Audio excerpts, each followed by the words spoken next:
মুসা আলাইহিস সালাম আল্লাহকে প্রশ্ন করলেন, ইয়া আল্লাহ আল্লিমনি কালিমাতান আযকুরু বিহা ওয়া আদউ বিহা। আল্লাহ, আপনি আমারে একটা কালিমা শিখান, একটা জিকির শিখান, যে জিকিরটা দিয়ে শুধু আমি আপনার জিকির করব, এই জিকির কেউ জানবে না, শুধু জানবো আমি আর আপনি। সুবহানাল্লাহ পড়েন। আল্লাহ বললেন, ইয়া মুসা ইকরা লা ইলাহা ইল্লাল্লাহ। মুসা তুমি পড়ো লা ইলাহা ইল্লাল্লাহ। মুসা আলাইহিস সালাম বললেন, আল্লাহ বলছি এমন জিকির যেটা আমি আর আপনি ছাড়া কেউ জানবে না। লা ইলাহা এটা তো জাতীয় জিকির, তো ইন্টারন্যাশনাল জিকির, এটা তো সবাই জানে। আমি তো চেয়েছিলাম এক্সক্লুসিভ একটা। আল্লাহ বললেন, মুসা লা ইলাহা ইল্লাল্লাহর চেয়ে শ্রেষ্ঠ জিকির আমার কাছে নাই। আমি আল্লাহর দেয়া সর্বশ্রেষ্ঠ জিকির হচ্ছে লা ইলাহা ইল্লাল্লাহ। লাউ তাদাউ লা ইলাহা ইল্লাল্লাহ ফি কাফফা ওয়াস সামাওয়াতু ওয়াল আরদু ফি কাফফা। ও মুসা, সাত আকাশ সাত জমিন যদি দাঁড়িপাল্লার এক পাল্লায় রেখে দাও আর লা ইলাহা আরেক পাল্লায় রেখে দাও, লা রাজাহা কাফফাতু লা ইলাহা ইল্লাল্লাহ, মুহূর্তেই লা ইলাহার পাল্লাটা ভারী হয়ে যাবে। এটা একটা বিপ্লবী বাণী, এটা ভিক্ষা করার বাণী নয়। জুমার নামাজের পরে একটা টাকা দিয়া যান, আমি গরিব ইনসান, আছে না নাই? আখিরাতে সওয়াব পাইবেন পাহাড়ের সমান। আর জিকির ধরে লা ইলাহা ইল্লাল্লাহ। অনেকে মনে করে এটা ভিক্ষা করার জিকির, কপাল পোড়া। আমরা ভিক্ষার সাথে এটাকে জুড়ে দিয়েছি। এটা একটা বিপ্লবী বাণী। এই বাণীর অর্থ, এটার ইম্পর্টেন্স, এটার সিগনিফিকেন্স আর তাৎপর্য যে বুঝে, সে আল্লাহ ছাড়া কারো সামনে মাথা নত করতে পারে না। চিল্লা এখন ঠিক কিনা?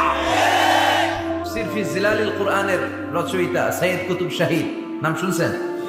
গোটা বিশ্বব্যাপী তার নাম আর ডাক। তিনি ফি জিলালিল কুরআন লিখে গোটা বিশ্বের যুবকদের অন্তর কাঁপিয়ে দিয়েছিলেন। এই সমাজে তিনি জাহালাত দেখে এই জাহালাতের বিরুদ্ধে কলম ধরেছেন আর যুগশ্রেষ্ঠ তাফসির রচনা করেছেন, তাফসির ফি জিলালিল কুরআন। এটার অনেক ভাষায় ট্রান্সলেশন হয়েছে, বাংলায় পাওয়া যায়। খুব সম্ভব আল কোরআন একাডেমি লন্ডন এটা ট্রান্সলেট করেছে। তো উনি এই কালিমার পক্ষে থাকার কারণে, ইসলামী আন্দোলনের কারণে তৎকালীন প্রেসিডেন্ট জামাল আব্দুল নাসের ওনাকে ফাঁসি দেওয়ার আদেশ দিয়েছে, ফাঁসির কাস্টে ঝুলিয়ে মৃত্যুদণ্ডের অর্ডার করেছে। তো জেল কোডের নিয়ম অনুযায়ী যাদেরকে ফাঁসি দেওয়া হবে, হ্যাঙ্গিং করা হবে, হ্যাঙ্গিং করার ঘন্টাখানিক আগে ওই কারা কর্তৃপক্ষ থেকে নিয়োগ দেয়া জেলখানার ইমাম সাহেব এসে তাদেরকে এই লা ইলাহা পড়ায়। কি পড়ায়?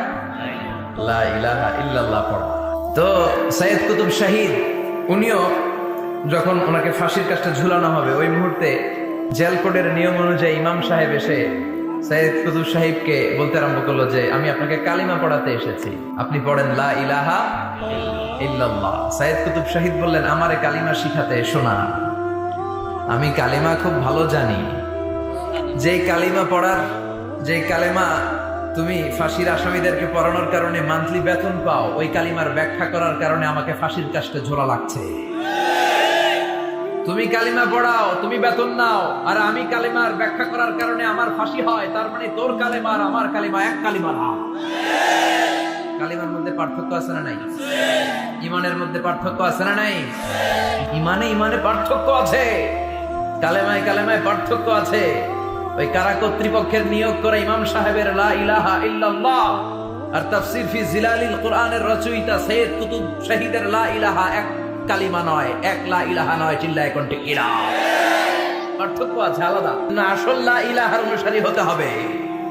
লা ইলাহার ধারক এবং বাহকরা হচ্ছে সত্য এবং ন্যায়ের পক্ষে।